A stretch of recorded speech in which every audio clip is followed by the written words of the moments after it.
Good morning, students. Now we will discuss about education of girls. Vidyasagar was deeply interested in the education of women.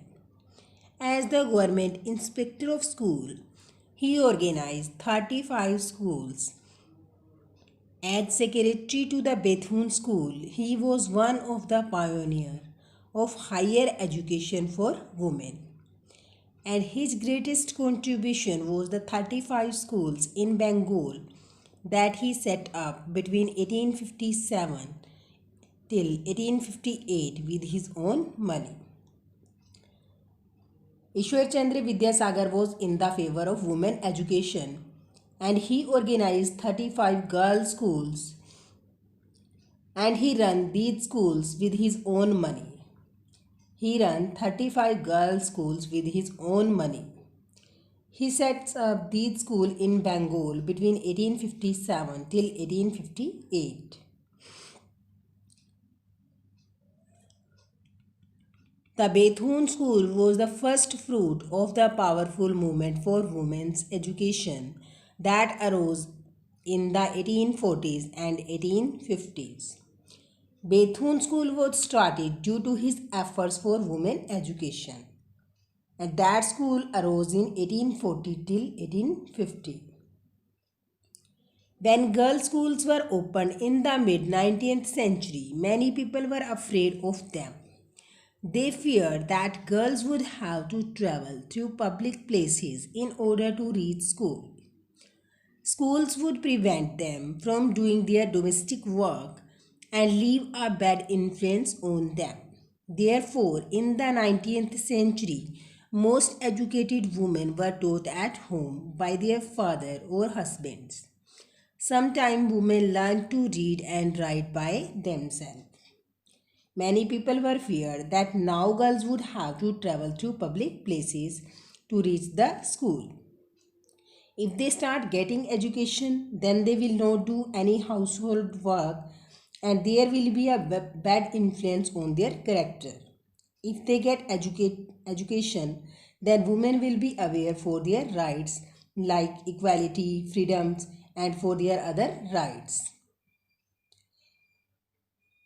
In the 19th century, most educated women were taught at home. They were taught at home by their husbands and fathers. Rajsundari Devi was one of those who secretly learned to read and write in the flickering light of candle at night. Rajsundari Devi was married when she was very young. She went to her new home, which seemed to her like a prison. The exhausting work of the household left her no time for herself. Her intense desire to read and write, in spite of all odds, make her an extraordinary woman. This is from her autobiography, Amar Jeevan, the first autobiography to be written in Bengali. Rajsundari Devi secretly learned how to read and write, and she learned read and write in the light of flickering candle. Flickering candle means a flame burning or shining unsteadily. She was married at very young age. Due to child marriage, she was married at very young age. Her in-laws' house seemed to her like a prison. She do all the household work from early morning till night. She had great desire for reading and writing. So she start extraordinary efforts to become educated. And we know all this about Rajsundari Devi from her autobiography. Autobiography means a book which is written by a person himself. We know all this from her autobiography Amar Jeevan. Amar Jeevan was the autobiography of Rajsundari Devi and it was written in Bengali language. Amar Jeevan was the first autobiography which was written in Bengali language. In the later part of the country, a large number of Dayanand Anglo-Vedic schools and colleges were started. These schools emphasized Indian values while favoring Western sciences. Both Hindi and English were taught. In the later part of the century, DAV schools and colleges were established. In this school, both Hindi and English were taught. In Western India, women led a comparatively freer life. The lead for female education was taken by the Parsi.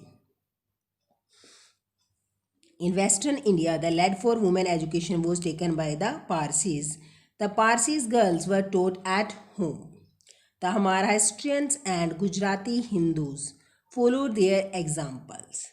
Some experimental schools were started by Elphinstone Institution in Bombay in 1847. Later, such institutions were started in Ahmedabad and Surat.